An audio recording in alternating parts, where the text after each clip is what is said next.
Вопрос первый. Предполагает ли интервальное голодание ограничение калорий? Или это не обязательно? So we have a couple of questions. Question number one is, does it mean that when you do intermittent fasting, you need to reduce your calories, or it is not necessary? Well, depends on the goal. Like if a person wants to lose weight, then they would still need to reduce the calories. But part of the reason why intermittent fasting works is also because it, activates autophagy, and that's not really depend upon the calorie intake. So it depends on the goal. Like you would experience different results. If you reduce the calories, then you would lose weight. But if you didn't reduce the calories and you still did some of the fasting, then you would get more autophagy regardless, and you would get like a better longevity biomarkers. Получается, все зависит от того, какую цель вы преследуете. Если вы хотите потерять вес за счет такого схемы питания, то нужно сокращать калории. Однако нужно помнить, что интервальное голодание прежде всего запускает процесс аутофагии, который положительно влияет на продолжительность жизни и прочие биомаркеры организма человека. Во время окна голодания можно ли пить что-то кроме воды, например, чай? Can you drink something like Черный чай, зеленый tea, чай. green tea, black tea during this fasting period? Yeah, like anything that doesn't have calories is not going to stop the fasting, and it's not going to stop autophagy. So teas, green tea, black tea, herbal teas, as well as black coffee, they're perfectly fine, and mineral water, they're also okay. Получается, что все, что не содержит в себе в калории, оно не будет влиять на процесс аутофагии в течение как раз, когда вы голодаете. То есть можно пить черный, зеленый, травяной чай, можно пить кофе, минеральную воду. Отлично.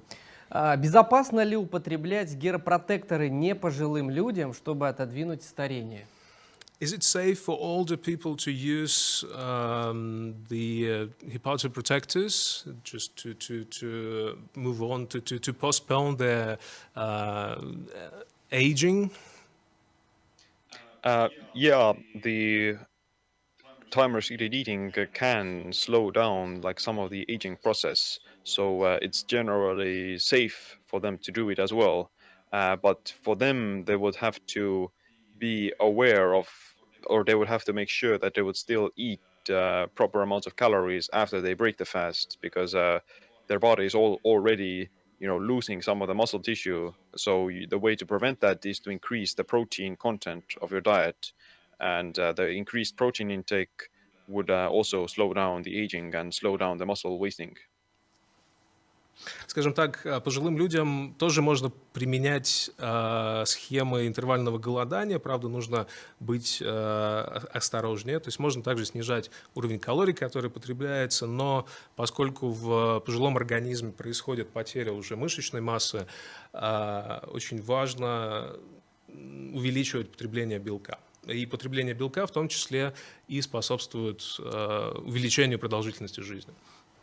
Большое спасибо, SIIM. От вас пожелания всем нашим зрителям. So thank you very much. Maybe would you like to wish something to our audience? Well, yeah, thanks, and I think maybe what I would recommend people to do is just try it out and see what happens. So you don't have to necessarily jump into this crazy fasting routine. You can just skip a few meals every once in a day and realize that going hungry every once in a while is actually good for you, and you don't have to be constantly eating. Во-первых, спасибо за приглашение, и я хочу сказать, что не пугайтесь этих процессов, просто возьмите и попробуйте, посмотрите, что получится. Не надо просто в это, может быть, прыгать с головой сразу же. Попробуйте пропустить несколько приемов пищи, посмотреть, как отреагирует ваш организм, и вы увидите, что голодание – это, в общем-то, тоже хорошо. Спасибо. Спасибо большое. Друзья, это был SIIM LAND, Соединенные Штаты Америки.